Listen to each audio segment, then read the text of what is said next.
உலக மக்கள் எல்லோருக்கும் வணக்கம். இது உங்கள் அம்பிகை ஜோதிடம். நான் உங்கள் ஜி கோபால் பேசுகிறேன்.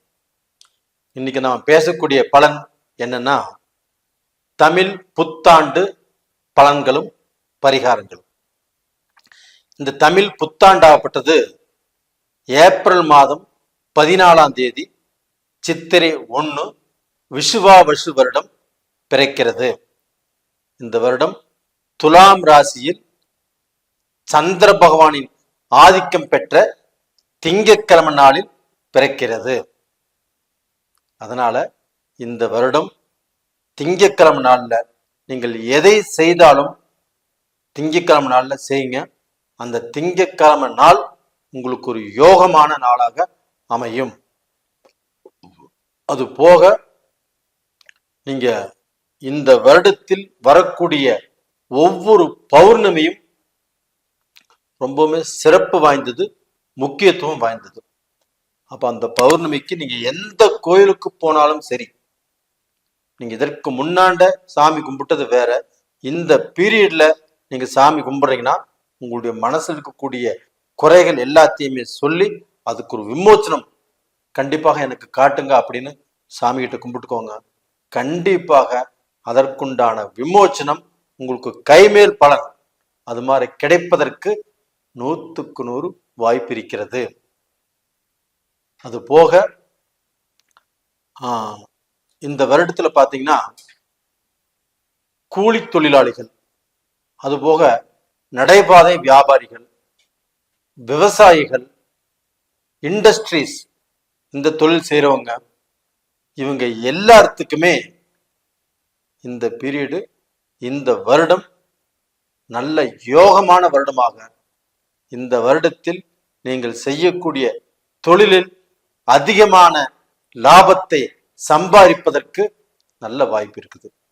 அதுபோக உணவு தொழில், உணவை பதப்படுத்தும், உணவுப் பொருட்களை பதப்படுத்தும் குணம் வச்சிருக்கிறவங்க, அதுபோக இந்த ஹோட்டல் தொழில் செய்யறவங்க, இவங்க எல்லாத்துக்குமே இந்த பீரியடு அற்புதமா இருக்கிறது.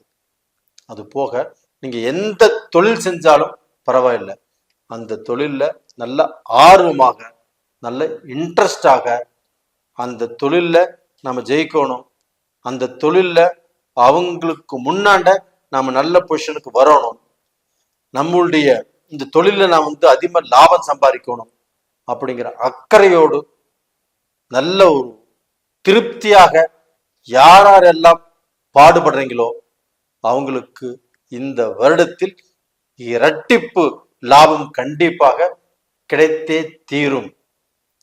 அது மாதிரியான அற்புதமான வருடம் தான் இந்த வருடம். அப்ப இந்த வருடம் பாத்தீங்கன்னா மீன ராசிக்காரங்களுக்கு எப்படி இருக்கும், இந்த விஷுவாவசு வருடம் மீன ராசிக்காரங்களுக்கு எப்படி இருக்கும் அப்படின்னா, மீனராசி இந்த வருடத்துல 4 கிரகங்கள் பெயர்ச்சி ஆகிறது. குரு பெயர்ச்சி, சனி பகவான் பெயர்ச்சி, ராகு பெயர்ச்சி, கேது பெயர்ச்சி. அப்போ இந்த 4 கிரகங்கள் இந்த வருடத்தில் பெயர்ச்சி ஆகிறதுனால இந்த வருடமே ரொம்பவுமே சிறப்பு வாய்ந்தது, ரொம்ப ரொம்ப முக்கியத்துவம் வாய்ந்ததும் கூட. அப்ப மீன ராசிக்காரங்களுக்கு இப்ப ஜென்மத்துக்கே சனி பகவான் வந்திருக்கிறார். விரயத்தில் இருந்த சனி பகவான் ஜென்மத்துக்கு குருவுடைய வீட்டுக்கு வந்திருக்கிறார். அப்ப மீனராசிக்காரங்களுக்கு ஜென்ம சனி. இந்த ஜென்ம சனியில அவங்க படிப்பு கெடும், அவங்க குடும்பம் கெடும், அவங்க தொழில் கெடும், அவங்க வாழ்க்கையில எந்தெந்த விஷயங்கள் இருக்குதோ எல்லா விஷயத்திலுமே பிரச்சனைகள் கண்டிப்பாக வரும். ஏன்னா கும்பராசிக்கு அப்படித்தான் வந்துச்சு. ஆனா மீனராசிக்கு நான் வரும் சொல்றேன், ஆனால் வராது. ஏன் வராது அப்படின்னா, குருவுடைய வீட்டுல சனி பகவான் இருக்கிறாங்களா, இருக்கட்டும். அதே சமயத்துல அதே குரு பகவான் ஆகப்பட்டது சனியுடைய வீட்டை கும்பத்தை பாக்குறாரா? நல்லா புரிஞ்சுக்கோங்க நான் சொல்றத. குருவுடைய வீட்டுல சனி பகவான் இருக்கிறாரு. அதே குரு பகவான் சனியுடைய வீட்டை 9ஆம் பார்வையாக கும்பத்தை பார்க்கிறார். நான் உன்னுடைய வீட்டை பார்த்துக்கிறேன், நீ என்னுடைய வீட்டை பார்த்துக்கோ. இந்த மாதிரிதான் இப்போ சூழ்நிலை அமைஞ்சிருக்குது. அதனால அந்த குரு பகவான் வீட்டுக்கு வந்த சனி பகவான் மீனத்துக்கு ஜென்ம சனியாக இருந்தாலுமே எல்லாத்துடைய பார்வைக்கும் அது ஜென்ம சனி தான். ஆனா ஜென்ம சனிக்குண்டான பலன் உங்களுக்கு இல்லை.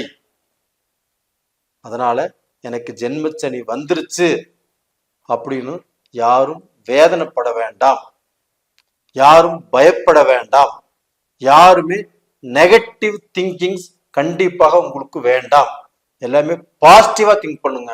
அந்த பாசிட்டிவ் எல்லாமே ஒவ்வொன்றாக உங்க வாழ்க்கையில நடக்கும். இது கண்டிப்பாக நடந்தே தீரும்.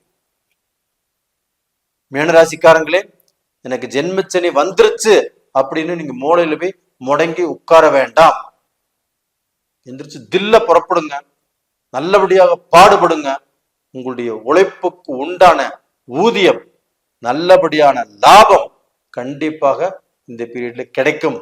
அப்ப நீங்க கடனை அடைக்கலாம், உங்களுடைய தொழில டெவலப் கிடைக்கும், உங்களுடைய முயற்சிகளுக்கு வெற்றி கிடைக்கும். இது உறுதியாக நடக்கும். அது போக அதே குரு பகவான் உங்களுக்கு 12ஆம் இடத்தை இருக்கக்கூடிய ராகு பகவான், 12ல ராகு வந்துச்சுன்னா என்ன ஆகும்? குடும்பத்துல பிரச்சனைகள் வரும். நல்லா வாழ்ந்துட்டு இருக்கிற குடும்பத்துல பிரிவு உண்டாகும். அப்ப கணவன் மனைவிக்குள்ள கருத்து வேறுபாடுகள் வரும். சிலர் கடன் வாங்கிட்டு கடனை கட்ட முடியாமல் எங்கேயாவது ஓடி போய் ஒளிஞ்சுக்குவாங்க, ஒரு நாடு விட்டு நாடு போவாங்க, ஸ்டேட் விட்டு ஸ்டேட் போவாங்க. இந்த மாதிரி பிரச்சனை எல்லாமே 12ஆம் இடத்துல ராகு வந்ததுனால கண்டிப்பாக வரும். ஆனால் அந்த 12ஆம் இடத்துல வந்த ராகு பகவானை குரு பகவான் 9ஆம் பார்வையாக பார்க்கிறாங்க. அப்ப அந்த ராகுங்கிறது பாம்பு. அந்த பாம்பு அந்த விஷத்தன்மையை இழந்துட்டு, விஷத்தன்மையை கக்கிட்டு கோதண்ட ராகுவாக மாறி நல்ல பலனை கொடுப்பார் மீனராசிக்காரங்களுக்கு. அப்ப அந்த 12ஆம் இடத்தில் இருக்கக்கூடிய அந்த ராகு பகவானை குரு பார்த்ததுனால உங்களுக்கு நல்ல விரயங்கள் தான் கொடுக்கும், சுப விரயங்கள் கொடுக்கும்.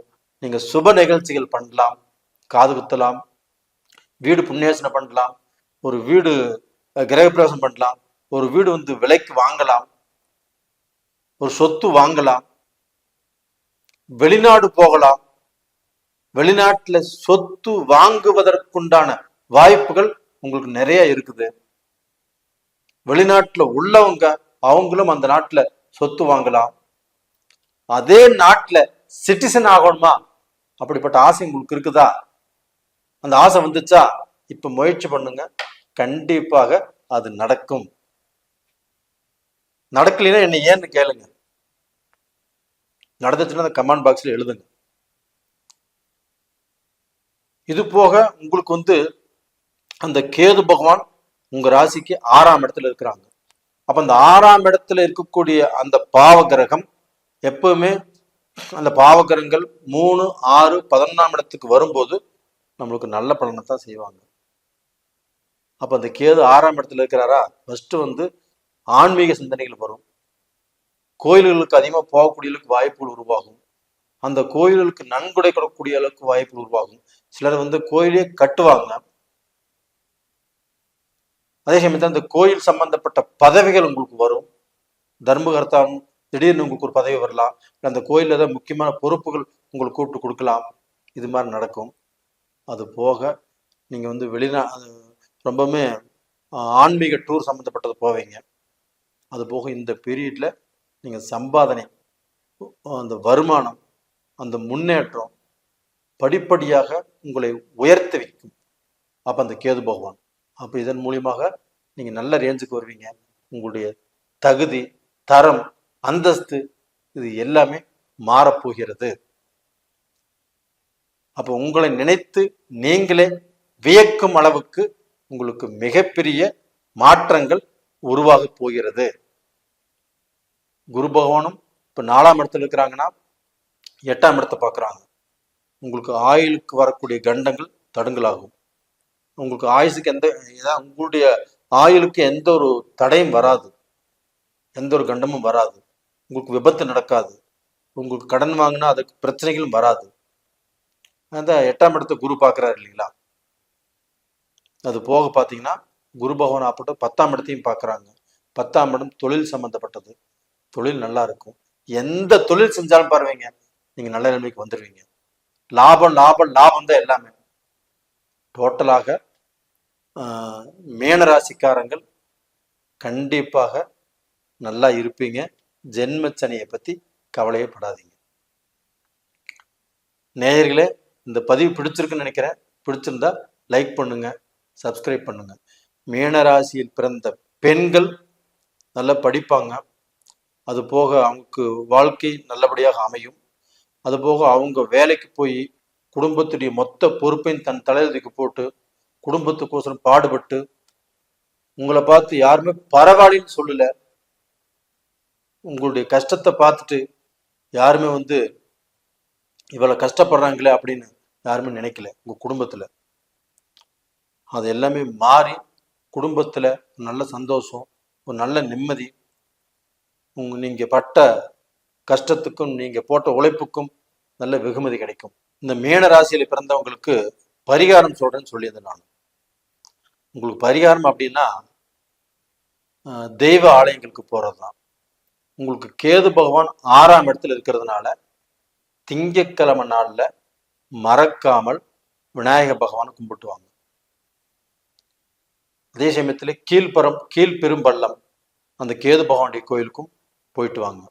விநாயகருக்கு ஒரு சொம்பு தண்ணி ஊற்றி அருகம்புல் வச்சு கும்பிட்டு வாங்க. அந்த கேது பகவான் கோயிலுக்கும் போயிட்டு வாங்க.